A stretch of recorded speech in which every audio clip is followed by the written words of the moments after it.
Hello everyone and welcome to our channel Vikas Savans Academy. In this video, we are going to start daily current affairs of 23rd June 2022.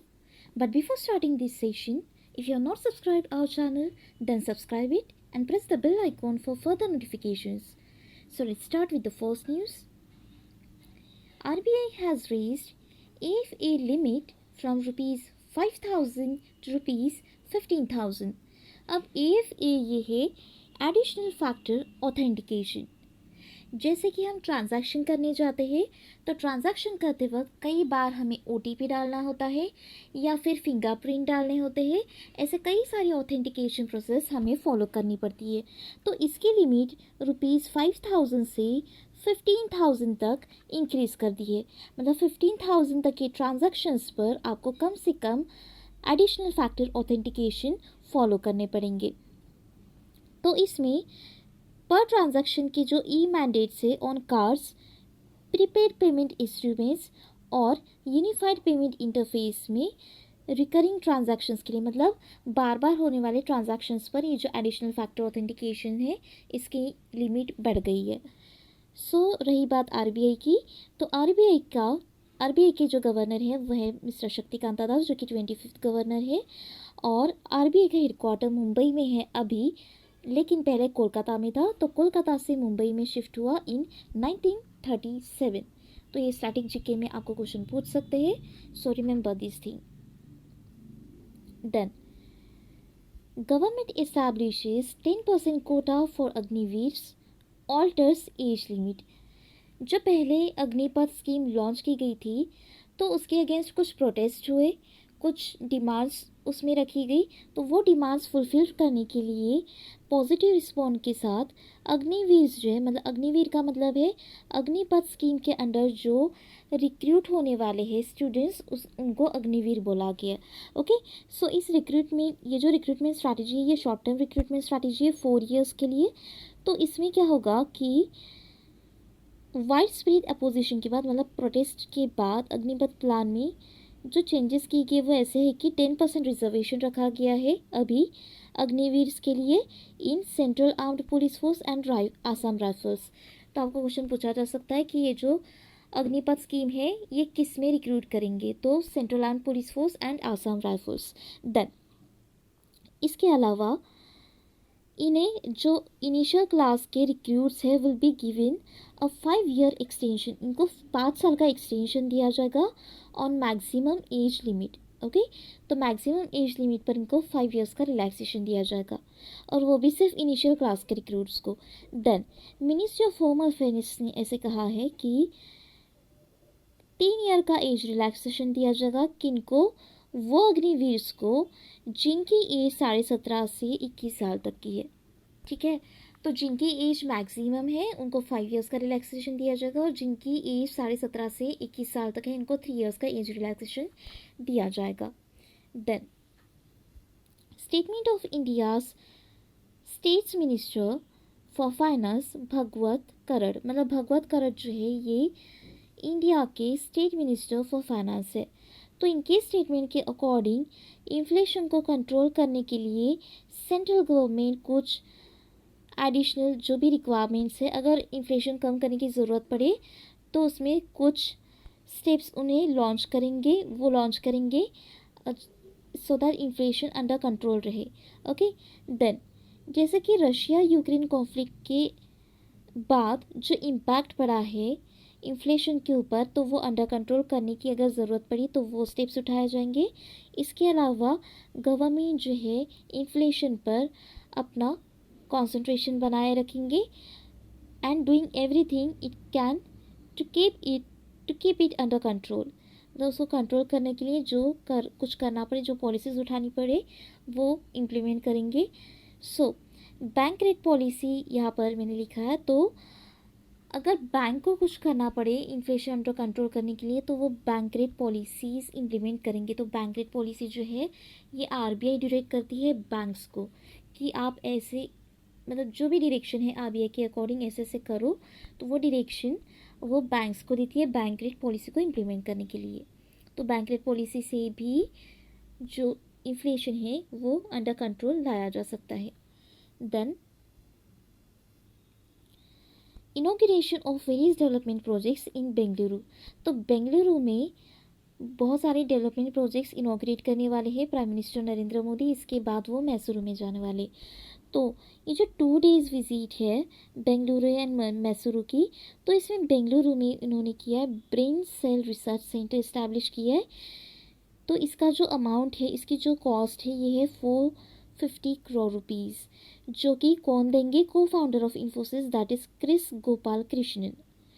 So he laid the foundation stone of Bagchi Parthasarathy research hospital at IISc, जो कि found किया है Mindtree IT company ने। Mindtree एक IT company है। It is unveiled the statue of doctor Baba Saheb Ambedkar, जो बाबा साहेब आम्बेडकर का जो स्टैचू है वो अनवेल किया है Baba Saheb Ambedkar school of economic campus में। इसके अलावा ये बेंगलुरु के बाद मैसूरू में जाएंगे। तो मैसूरू में जो महाराजा कॉलेज ग्राउंड है, वहाँ पर ये पब्लिक गैदरिंग में पार्टिसिपेट करेंगे, इनके इश्यूज़ को एड्रेस करेंगे। इसके बाद इंटरनेशनल डे ऑफ योगा के लिए जो आइकॉनिक मैसूर पैलेस में होने जा रहा है, उसमें भी ये पार्टिसिपेट करेंगे। Then countries first private train under Bharat Gaurav scheme. तो भारत गौरव स्कीम के अंडर कंट्री की फर्स्ट एवर ट्रेन लॉन्च होने जा रही है। तो इंडिया ये रिज्यूम कर रहा है फर्स्ट एवर प्राइवेट ट्रेन, जो कि कोयम्बटूर जो कि नॉर्थ स्टेशन है तमिलनाडु में, यहाँ से शुरू होगी तो साईनगर जो शिरडी महाराष्ट्र में है, यहाँ तक ये अपनी ट्रेन ये परफॉर्म करेंगे, ये ट्रेन चलाएंगे। So with this launch under the Bharat Gaurav scheme, southern railway जो है becomes the first zone. Southern railway मतलब ये तमिलनाडु की जो रेल है, this is the first zone to get its first registered service provider and begins operation of the first service from Coimbatore to Shirdi, that is Sainagar. Then HDFC bank और 100X में MOU sign हुआ है। MOU मतलब memorandum of understanding, that is agreement. तो HDFC bank जैसे कि ये private sector lender है, तो इन्होंने अग्रीमेंट साइन की है, जो कि अर्ली स्टेज वेंचर कैपिटल है, that is 100X venture capital. इनके साथ पार्टनरशिप ही एक्सटेंड करेंगे with the startup ecosystem in the country. तो इसमें क्या होगा? Under this agreement certain provisions has been announced. कौन से प्रोविजंस अनाउंस किए गए? जैसे कि बैंक ने अनाउंस किया है कि कॉम्प्रहेंसिव पैकेज देंगे ये स्पेशलाइज सर्विस का। इसके अलावा कुछ और फैसिलिटीज़ लॉन्च की जाएगी स्टार्टअप्स के लिए, और उसे बनाया जाएगा, रीब्रांड किया जाएगा उसको स्मार्टअप के लिए, मतलब स्टार्टअप से ये स्मार्टअप में कन्वर्ट करेंगे। Then for all enterprises affiliated with venture capital firm, तो ये जो वेंचर कैपिटल फर्म्स है इसके लिए ये सर्विसेज लॉन्च की गई है। इसके अलावा एडिशनल लोन भी इन्हें दिया जाएगा और इन्वेस्टमेंट पोटेंशियल भी इवेल्युएट किया जाएगा। तो ये है मेमोरेंडम ऑफ अंडरस्टैंडिंग HDFC और 100X का। Then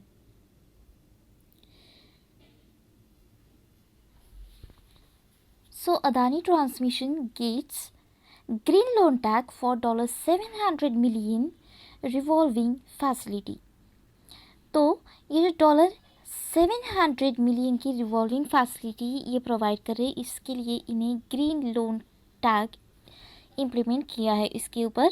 so as per the statement of Adani Transmission Limited, it has invested $700 million loan facility and has been tagged as green loan। और ये ग्रीन लोन टैग किसने लगाया? तो by a morning star company, that is Sustainalytics. Okay, so ये जो सस्टेनेलिटाइज है, इन्होंने ये टैग लगाया है अदानी ट्रांसमिशन की 700 रिवॉल्विंग लोन फैसिलिटी पर। सो ये क्या करता है? ये प्रोवाइड करता है analytical, environmental, social and governance, that is ESG research ये प्रोवाइड करता है।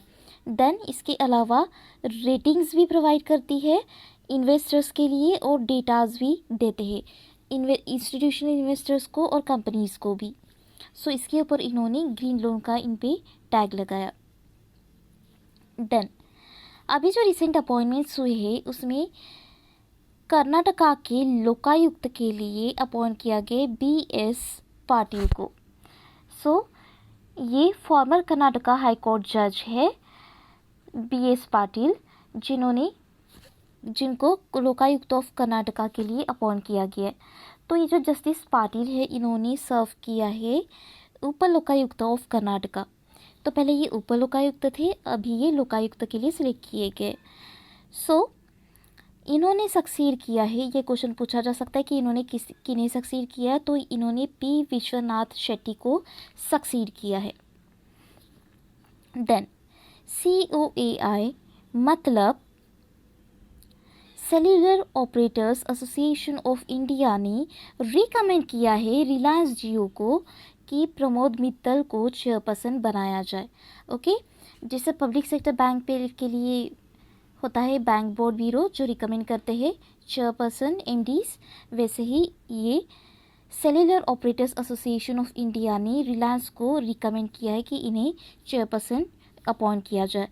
तो ये इंडस्ट्री बॉडी है COAI, तो इन्होंने रिकमेंड किया है। वाइस चेयरपर्सन थे ये प्रमोद मित्तल, तो इनको भी वाइस चेयरपर्सन को ही चेयरपर्सन बनाया जाएगा एसोसिएशन का for a tenure of 2022 to 23, मतलब इस साल से नेक्स्ट ईयर तक। और ये रिप्लेस करेंगे अजय पुरी को as the COAI chairperson. Okay, तो ये भी क्वेश्चन पूछा जा सकता है कि प्रमोद मित्तल किसे सक्सीड करेंगे, तो अजय पुरी को ये सक्सीड करेंगे। So before ending this session, I would like to make an announcement here. We are going to start bank exam live course of IBPS, SBI, RBI, NABARD and insurance from coming 24th of June, which is live online batch course जिसमें आपको 120 plus live classes, 100 plus video lectures, daily class assignments और complete study material provide किया जाएगा और इसकी fees रहेगी 4,250 only. So those who want to join this course, please go through the link which is given in the description box given below. So that's all for today. Thank you.